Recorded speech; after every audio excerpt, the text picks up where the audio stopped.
জামাতের সঙ্গে মনে করেন যে নির্বাচনের ভোটের সমঝোতা করছে, এটা আপনি কি বলেন?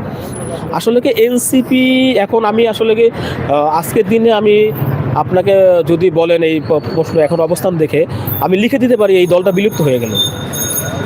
জামাতের সাথে জোট করার পরে আমি জামাতের সাথে বিএনপির সাথে জোট করলো, জোটেরও আমি বিরোধিতা করছিলাম।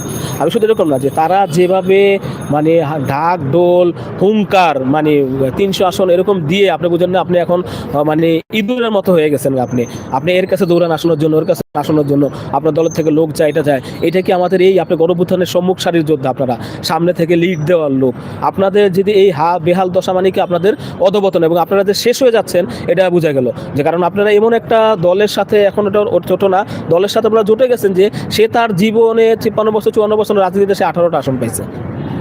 যদি এভাবেই ধরি, আপনি যেখানে আপনি বলছেন 300 আসনে আপনার প্রার্থী দিবেন শক্তিশালী, এবং 300 আসনে আপনারা বড় বড় কথা বলছেন যে বিজয় নিয়ে আসবেন, এটা আসবেন, ওটা আসবেন, এবং মার্কা নিয়েও আপনারা প্রচুরই করছেন। এই সব কিছু এত হাইপ তোলার পরে আপনারা, হাইপ তো মানুষ নামে 100 হাইপে উঠলে সেখান থেকে 80 নামা যায়, কিন্তু আপনারা 10-এ নেমে আসছেন। এই যে আপনাদের হাইপটা যে নামলো ডাউন হলো, এটা আপনারা নিঃশেষ হয়ে যাবেন। এটা আমি আজকের দিনে আমি বলে রাখলাম।